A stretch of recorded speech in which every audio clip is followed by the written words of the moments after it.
It's been a long time coming and hotly anticipated, but this Volvo EX30 subcompact full EV is finally arriving in North America, and I get a chance to do a full review. I'm really excited to tell you a lot of stuff about this, so stick around.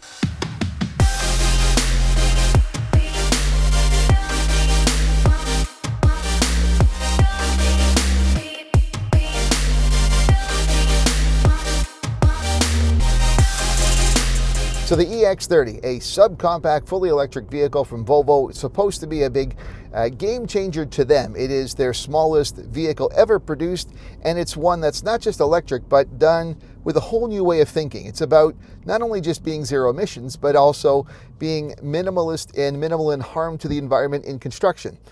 We're told from Volvo that some of the indicators that note this is the entire design and construction of this EX30 involved 25% recycled aluminum. There is 17% recycled plastic and 17% recycled steel within every EX30. So there's trying to be a little bit more responsible in its production and assembly, as well as the fact that it's zero emission.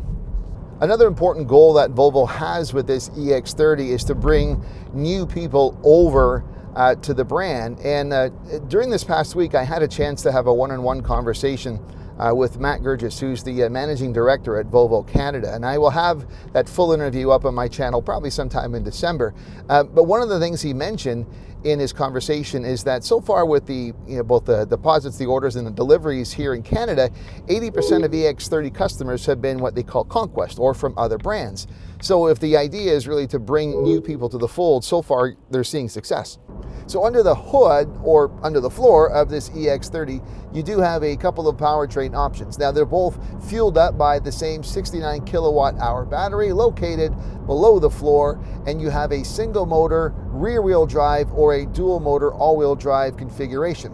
With the single motor, you're going to have a net output of 268 horsepower and 253 pound-feet of torque. Move up to the dual motor and you get a lot of pep. It's a little pocket rocket here. You've got 422 horsepower and 400 pound-feet of torque. If you want to do some acceleration test comparison, the 0 to 100 kilometer times for the single motor is 5.3 seconds and 3.6 seconds for the dual motor. Now, I tried to do a launch test myself. I didn't hit 3.6. I don't know if you ever can hit what's posted, but I came pretty close, or it looks pretty quick anyway, so just take a look at what it's like off the line.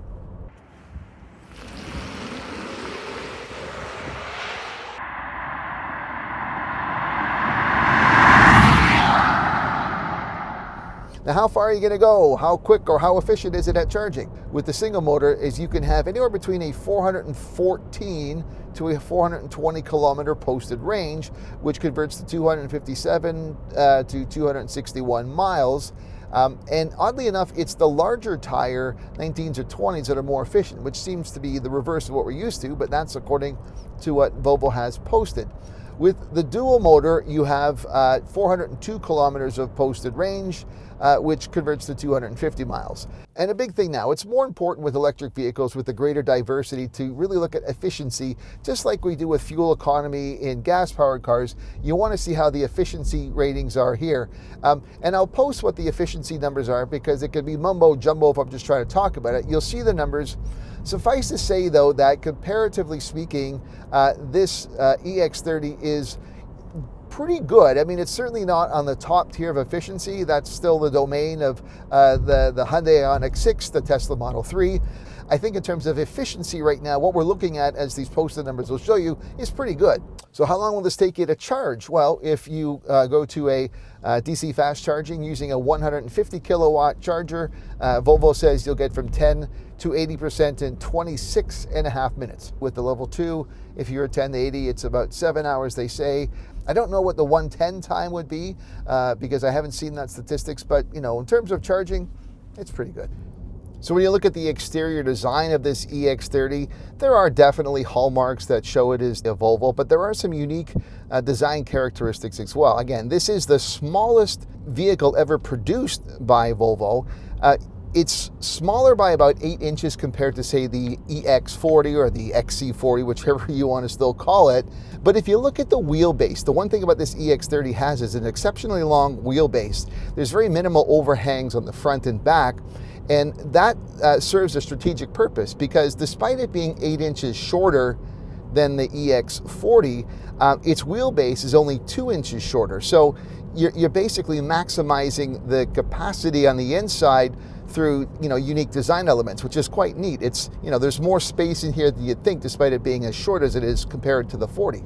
Other exterior design features, I mean, you do recognize this is a Volvo. The standard logo is up front where a grille would normally be. I mean, there's no need for it, of course, being an electric. Your Thor's hammer headlights are still there. Same with the tail light design is the same around the wheel. Because of efficiency's sake, you can see there's actually air intakes to reduce overall drag. It's all about aerodynamics and efficiency. In fact, the side view mirrors are frameless. They're just the glass is right out, and that serves two purposes. Number one, the idea of using less materials applies here. Plus, again, it reduces drag, so a little component that's smart in two ways. With respect to your tires, depending on the trim level, single motor variants have 18, 19, and I believe 20-inch tires available. I'm driving a dual motor where 20-inch is the only model available, the only size available. They are low rolling resistance tires, and of course you see the special wheel sizes where you have your aerodynamic, your air inserts, again, to reduce drag overall.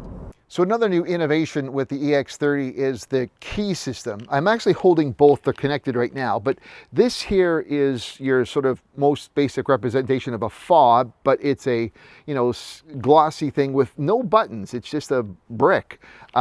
This here in a protective case is your key card. Now, in lower trims, you receive this key card, and again, it has no buttons, but in order to enter the EX30 with this, what you would do is there's sort of a sensor kind of on the door. By attaching it, it unlocks.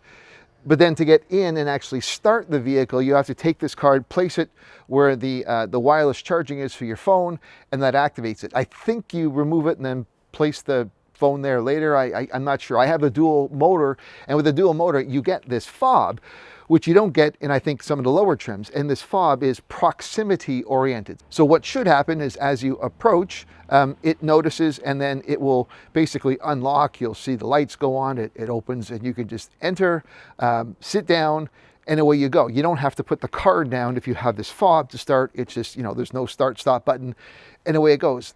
The problem I've had is I wanted to demonstrate this, a couple times. I've been shooting, and it doesn't always seem to work.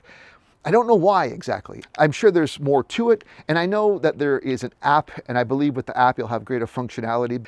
To me, this seems like it solves a problem that didn't exist. I'm not sure, where in the design process said, hey, let's come up with like a credit card that you could put and then use that. But I've really struggled and had a bit of a not enjoyable time with this, especially when I've tried to demonstrate it. So there's a lot to unpack here with the interior design, and let's go through it.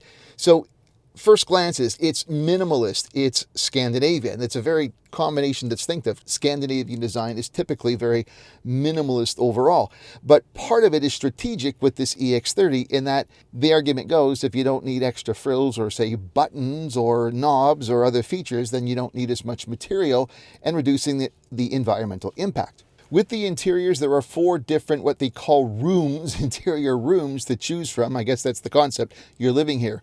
They're known as Breeze, Mist, Pine, and Indigo. Now, in my tester, this is what's known as Breeze. And the uniqueness of the materials, if you look here at this sort of speckled interior molds and the materials, there's upcycled window frames, blinds, and PET plastic. So it's part of the minimalist but also smart upcycling motif. In some of the other different motifs, I think in the one that's called Indigo, you'll actually see use of recycled denim as part of the cloth material. So again, trying to be smart about that. With the seats here, the seat material, it's a combination. The fabric that is on the seat back is made of, again, recycled PET plastic bottles, and this what feels like simulated leather is something called Nordico. It is a new fabric from Volvo, and what it is made of is a combination of recycled cork from wine bottles, linseed oil from the forests of Sweden and Finland, as well as PET plastic. So again, you're upcycling your materials to make sure you're minimizing your overall sustainability footprint. The idea, though, of upcycling PET plastic bottles, it's good, but it's also a bit of a double-edged sword, because there is an argument that says if you're recycling some of these plastic bottles, you're taking it out of the supply chain. If there's a more closed-loop system, you don't have to introduce new plastic bottles. So in that respect, I mean, you should be obviously trying to keep the loop closed first. But in the cases where they leave the loop, instead of, only 9% of plastic is recycled in the world, well, we could probably do a better effort of upcycling it. However, we should be trying to keep that in the closed loop first. Other unique minimalist design elements that are part of this EX30. Well, you look at the front, and this is something that I've not seen before. It's new. We have a singular sound bar, this Harman Kardon sound bar, and what it basically has done is it has replaced 4 speakers that you might, or 5 that you might otherwise see in a regular car. Now, in base models, you have this soundbar only. In this upper trim, there's additional speakers in the back that really creates, I think there's 9 speakers in total here. There's some in the doors in the back, but just this soundbar alone really sounds good. One of the other really unique things in the EX30 is how everything in terms of command and control is basically housed within this center touchscreen. It is centralized. There is no driver information display in front of me. Your speed is located in the middle, and all your other controls. I mean, this is new to Volvo. It's not really new in the world. Obviously, we've seen it in the Tesla Model 3. It kind of brought a larger acceptance to this kind of an idea. VinFast has it in their VF8, and we're seeing some other examples where it's all centralized. They do say in their product planning that in terms of some of the most key indicators and things you need to see, like speed, it's at the highest point, which is basically at eye level. Yes, it's so, but you still have to look over. I really think this vehicle would, this issue would be less if there was a heads-up display, and there doesn't appear to be one available right now. Give me a heads-up display, and I'm not really feeling the need to look to the center, and therefore I'm not, moving away. And the fact that I do have to look away from the road kind of runs counter to one of the other safety measures they have here. Is there is a driver attention system right below the wheel, and it is sensing that you're looking, straight ahead, and it's pretty strict. I mean, if you move away just for a couple of seconds, it's going to tell you to keep looking forward, but then I have to look this way, so it's almost getting mad at me for doing what I have to do. And within the center screen, you have most of your central command and control features. It's laid out relatively intuitively, although it's still going to take a bit of time. You've got things for your lights and your mirrors. Like, you've got to control your mirrors for adjustments. It's, again, through the side. We're seeing this happening more often. Even here on the central display, the glove box, for example, there's no button for the glove box. Well, it's here, and it's also unique because the glove box has been placed in the center, which makes it accessible for both. And I get that argument if it's right here. Again, trying to be more efficient with how you use space. This is directly connected. Google is built in, so you can connect your own Google account, and it recognizes you. It can give you other features. A volume knob would certainly be helpful. It's one of these common complaints, but it's not here. It's either a slide touch, but you have volume controls on the steering wheel. Below here in the center console, you do have a couple of buttons, whereas you control your windows. You can bring them down or up. And similar to the ID4, it's just 2 buttons, and you just have to select the rear to move it to the back. You also have your door lock here with haptic feedbacks. You have cup holders, but they retract. So if you need more space, you can pull it out. And if you just want to have it to hold stuff but not cups, it's open, but there's another lid to make your cup holders more secure.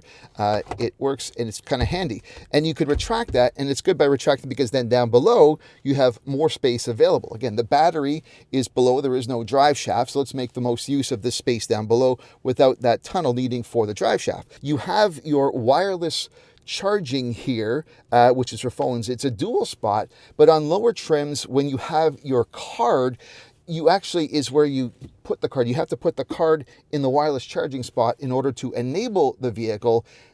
The steering wheel has, again, the flat top and bottom. We're seeing more of this. The flat top would usually be to see instruments ahead, but again, I'm not looking at anything except the glass. The flat bottom is usually for ease of entry and access, so you have, more room to slide in and out.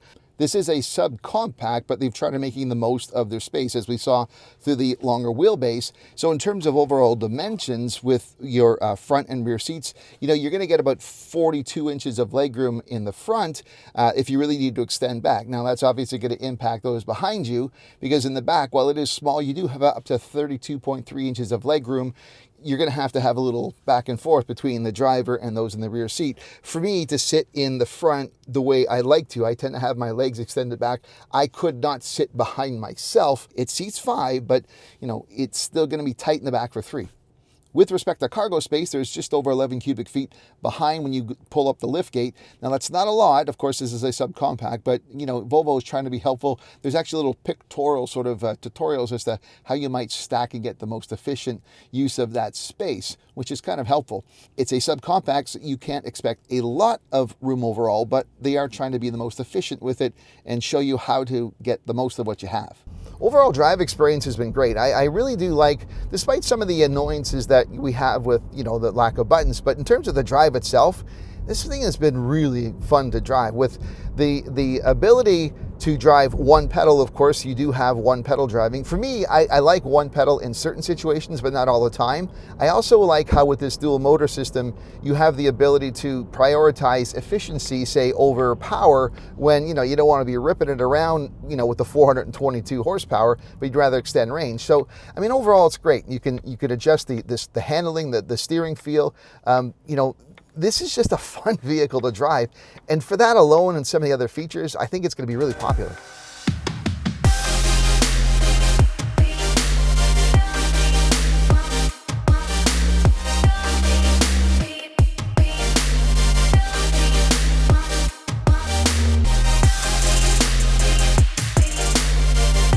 So as I said, there was a lot to unpack here with this EX30, but overall, I really like it, and I think they've got a winner on their hands. Sure, there's some annoyances which can be easily fixed, and yes, there's some politics at play and distribution about where things are manufactured. But once Volvo figures that all out, this is going to be really popular. I think they've really got a great vehicle on their hands. That's what I think, but what do you think? Leave me a comment, tell me if you agree with me or not, and if you're not subscribed to the Novak Report, now would be a great time to do so. If you are subscribed, also make sure you're ringing the bell so that you get notified of every time I upload something new, like this. That's it for now. I'm Eric Novak. Thanks for watching.